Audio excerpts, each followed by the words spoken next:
Faisal, 10 ans, joue au football dans le quartier Pisevin de Nîmes quand une balle perdue l'abat instantanément. Août 2023, cette mort bouleverse la France entière. Pourtant, ce drame révèle une réalité terrifiante.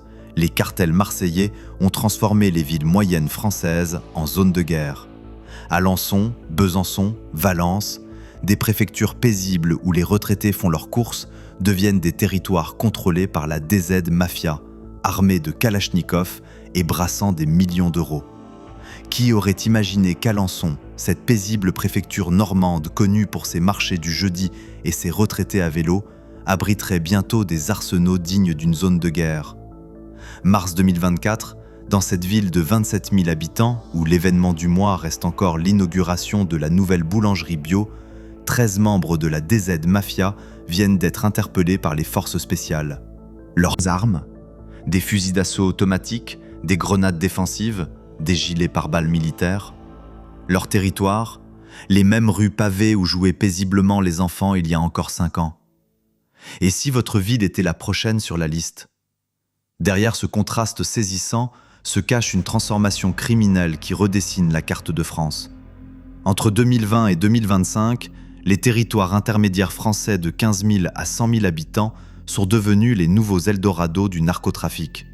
Valence, Nîmes, Besançon, Cherbourg.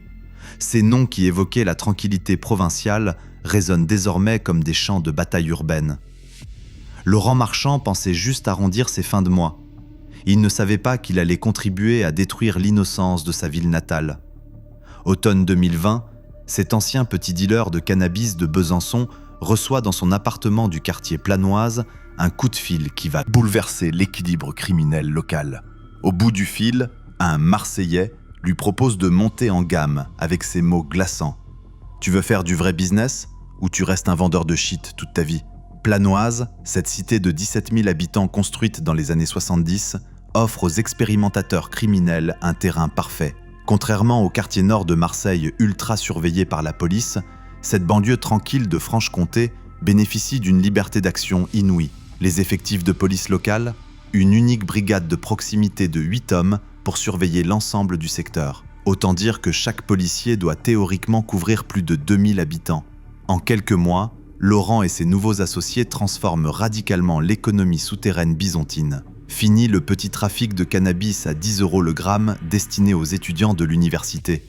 Place à la cocaïne pure colombienne, à 60 €, à l'héroïne brune afghane et même au crack américain. Cette diversification répond à une demande explosive que personne n'avait anticipée. En territoire français non métropolitain, la consommation de drogue dure a littéralement explosé de 340% entre 2020 et 2023. Les consommateurs? Des ouvriers de Peugeot licenciés qui noient leur désespoir dans la poudre blanche. Des étudiants en médecine stressés par leur concours qui sniffent pour tenir le rythme. Des artisans du bâtiment en burn-out qui cherchent l'oubli dans l'héroïne. Cette clientèle inattendue découvre avec stupeur qu'elle trouve désormais plus facilement de la cocaïne pure que du cannabis dans certaines campagnes franc-comtoises. Sarah pensait décrocher un job d'été comme les autres. Elle ne savait pas qu'en acceptant ses 200 € quotidiens, elle venait de vendre son avenir. Février 2021, lycéenne de 16 ans du quartier Persaigne à Alençon reçoit une notification sur son téléphone. L'annonce, publiée sur Snapchat, affiche une simplicité déconcertante. Cherche charbonneur motivé, salaire 200 € par jour, contacté en privé. En 3 clics sur son écran, elle devient une petite main du réseau dirigé depuis les quartiers nord de Marseille. Les dealers copient Uber pour livrer la mort à domicile. Cette transformation technologique révolutionne complètement l'industrie criminelle en territoire non métropolitain. Plus besoin de connaître le milieu ou d'être adoubé par les anciens caïds locaux. L'application génère automatiquement les contacts clients, géolocalise les demandeurs en temps réel, optimise les tournées de livraison comme un algorithme de logistique commerciale. Les nouveaux dealers parcourent des dizaines de kilomètres pour approvisionner leurs clients sans aucun contact physique direct, transformant chaque préfecture tranquille en hub logistique criminel. L'armement suit simultanément une escalade qui glace le sang. En 2020, les saisies d'armes à Besançon concernaient principalement des couteaux de cuisine et quelques vieux pistons de chasse hérités des grands-pères. 3 ans plus tard, les enquêteurs de la police judiciaire découvrent des arsenaux dignes des zones de guerre syriennes. Fusils d'assaut Kalachnikov, grenades offensives, gilets pare-balles militaires, lunettes de vision nocturne, pistolets mitrailleurs, munitions perforantes. Cette montée en puissance correspond exactement à l'arrivée massive d'acteurs extérieurs qui importent leurs méthodes urbaines dans l'univers feutré des préfectures françaises.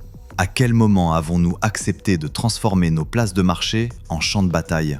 Les statistiques révèlent l'ampleur du désastre.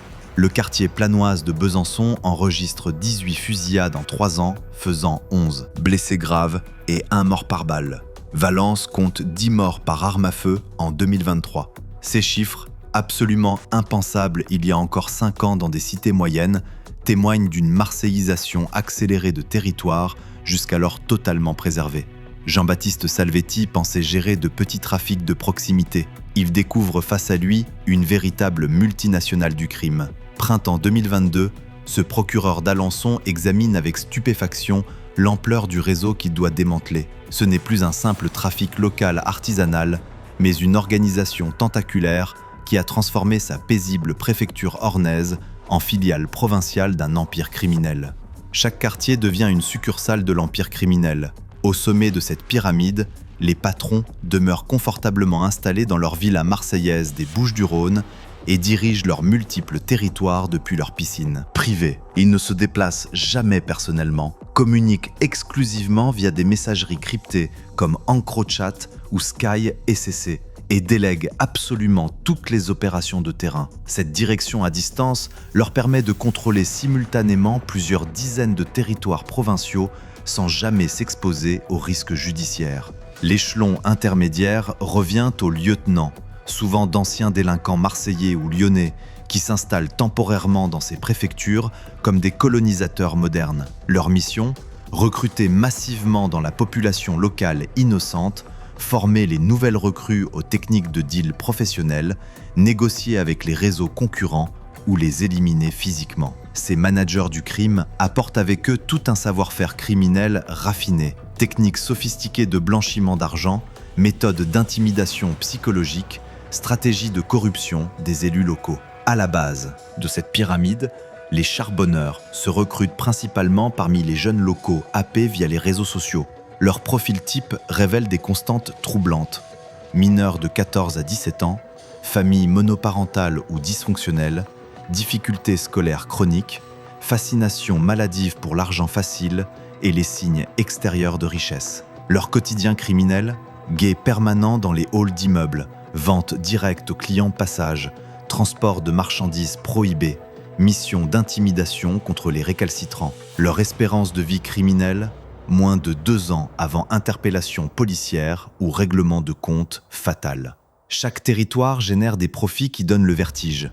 À Alençon, le quartier Persaigne compte 3 places principales contrôlées par la même organisation.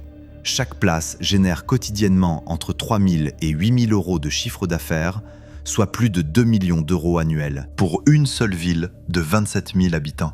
Multipliez ces chiffres par les dizaines de préfectures désormais quadrillées et vous obtenez un marché provincial estimé à plusieurs centaines de millions d'euros. Mohamed K révolutionne le trafic depuis sa cellule de prison.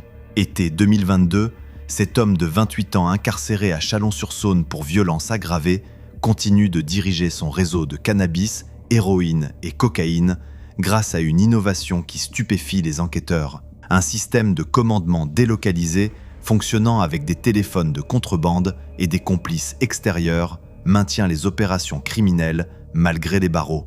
Cette capacité d'adaptation illustre parfaitement la résilience des nouveaux réseaux face aux contraintes provinciales. En région parisienne ou marseillaise, la pression policière constante oblige les trafiquants à changer régulièrement leur méthode d'approvisionnement. Dans les préfectures tranquilles, la surveillance plus relâchée permet d'installer des systèmes durables et ultra sophistiqués.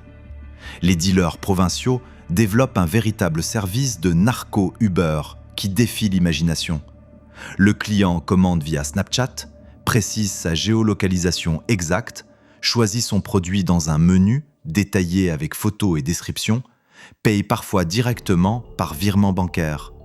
Le livreur, souvent un mineur totalement insoupçonnable, effectue la course en scooter électrique ou à vélo évite les zones de contrôle grâce à des applications de géolocalisation police en temps réel, livre en moins de 30 minutes avec garantie de ponctualité. Cette logistique 2.0 s'accompagne d'une professionnalisation marketing qui ferait rougir les grandes enseignes commerciales. Les dealers provinciaux développent de véritables marques criminelles avec noms accrocheurs, logos distinctifs professionnels, packaging soigné, programmes de fidélité client, offres promotionnelles saisonnières. À Besançon, certains réseaux proposent même un service après-vente avec numéro d'urgence en cas de mauvais produits défaillants.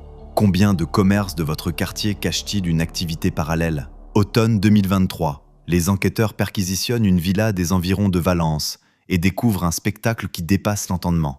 247 000 € en liquide, dissimulés dans un double fond de placard, une collection de montres de luxe, Rolex et Cartier, totalisant 180 000 €, 3 voitures de sport allemandes immatriculées au nom de prête-nom et surtout, les comptes détaillés d'un trafic qui brasse plus de 50 000 € hebdomadaires. Cette explosion patrimoniale illustre la rentabilité extraordinaire du narcotrafic dans les territoires intermédiaires français. Contrairement aux idées reçues, les marges provinciales dépassent largement celles des métropoles saturées.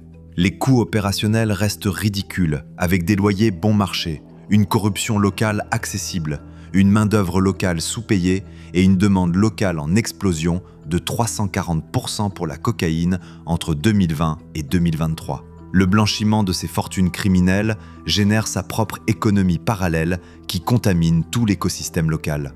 À Chalon-sur-Saône, l'enquête judiciaire révèle un système ultra sophistiqué d'achat de petits commerces de proximité comme bars, garages et restaurants servant de façade, d'investissements immobiliers massifs via des sociétés écrans, d'acquisition de véhicules de luxe revendus immédiatement à l'étranger. Cette économie souterraine représente désormais plusieurs dizaines de millions d'euros dans chaque préfecture concernée. Août 2023, quartier Pisevin à Nîmes. Faisal, 10 ans, joue au football avec ses copains de classe quand éclate brutalement une fusillade entre deux bandes rivales qui se disputent le contrôle du territoire. Une balle perdue de Kalachnikov l'atteint mortellement au thorax. En quelques secondes, cet enfant innocent devient le symbole tragique d'une guerre qui n'était absolument pas la sienne. Cette terreur transforme des mères de famille en prisonnières de leur propre quartier. Les dommages collatéraux du narcotrafic dans les territoires intermédiaires se multiplient de façon alarmante et inacceptable. En 2024, 110 morts et 341 blessés sont directement liés aux violences du trafic de stupéfiants. Parmi ces victimes, une proportion croissante n'a absolument aucun lien avec le milieu criminel local. Passants innocents, automobilistes de passage, riverains paisibles, enfants qui jouent. La géographie des préfectures amplifie dramatiquement ces risques mortels. Contrairement au quartier nord de Marseille, où les règlements de compte se déroulent dans des zones déjà désertées par les familles, les cités provinciales mélangent intimement habitat populaire, commerce de proximité, établissements scolaires. Une fusillade dans le centre historique d'Alençon menace simultanément des dizaines d'innocents dans un rayon de quelques centaines de mètres seulement. Nadège Dubois, mère de famille de 3 enfants à Besançon, témoigne de cette angoisse quotidienne devenue insupportable. Mes gamins ne peuvent plus jouer dans le parc du quartier. La semaine dernière, on a retrouvé des douilles de 9 mm près du toboggan rouge. Comment expliquer ça à une gamine de 8 ans qui veut juste faire de la balançoire ? Cette peur viscérale transforme progressivement le mode de vie local. Les familles évitent systématiquement certaines rues après 18 heures, changent d'itinéraire scolaire pour leurs enfants, renoncent définitivement aux sorties nocturnes familiales. À quel moment avons-nous accepté de sacrifier nos enfants sur l'autel de l'argent sale ? Mai 2024, collège Victor Hugo à Besançon. Amandine, professeure de français depuis 15 ans, découvre avec horreur que 3 de ses élèves de 4e arborent des montres de luxe Rolex et des vêtements de marque hors de prix. Interrogés discrètement, ils expliquent candidement faire un peu de business le soir pour aider leur famille à payer les factures. À 14 ans, ces enfants sont déjà parfaitement intégrés dans les réseaux de narcotrafic locaux comme guetteurs ou porteurs de drogue. L'impact sur la scolarité locale s'avère absolument dévastateur pour l'avenir de ces territoires. Les jeunes charbonneurs abandonnent progressivement tous leurs cours, considérés comme parfaitement inutiles face aux revenus immédiats du trafic criminel. L'absentéisme scolaire explose dans tous les établissements des quartiers concernés. Les équipes éducatives se sentent totalement démunies face à cette concurrence déloyale qui propose aux adolescents fragiles des revenus journaliers supérieurs au salaire mensuel de leurs parents ouvriers. Mars 2024, 6 heures du matin, Alençon se réveille sous les sirènes. 60 gendarmes du GIGN et de la section de recherche encerclent simultanément 13 adresses répertoriées dans la ville. L'opération Persaigne, minutieusement préparée pendant 8 mois d'enquête, vise à décapiter définitivement la filiale locale de la DZ Mafia. Résultat de ce coup de filet, 13 interpellations majeures, plusieurs kilogrammes de drogue pure saisis, un arsenal de guerre militaire confisqué et surtout, la sidération absolue de découvrir qu'un cartel marseillais avait discrètement transformé cette tranquille préfecture normande en base arrière provinciale. Les réseaux criminels, définitivement chassés des métropoles ultra surveillées, s'enracineraient durablement dans les territoires intermédiaires, y développeraient leurs propres codes sociaux, leurs territoires exclusifs, leurs réseaux de complicité locale. Le troisième scénario, hybride, envisage une coexistence durable entre économie légale et criminelle dans ces territoires désormais contaminés. Les réseaux de narcotrafic développeraient une forme de respectabilité locale relative, investiraient massivement dans l'économie légale, établiraient des règles de coexistence tacite avec les autorités publiques débordées. Dans chaque ville moyenne, l'avenir du pays se joue à chaque coin de rue. Demain, quand vous traverserez une préfecture française apparemment tranquille, observez attentivement ces rues paisibles bordées de platanes. Derrière cette façade provinciale rassurante se cache peut-être l'un des défis les plus complexes et dangereux auxquels notre République ait jamais été confrontée. Car cette guerre silencieuse redessine la France sous nos yeux, questionnant notre capacité collective à préserver les valeurs républicaines face à la corruption de l'argent sale et à la séduction mortifère de la violence.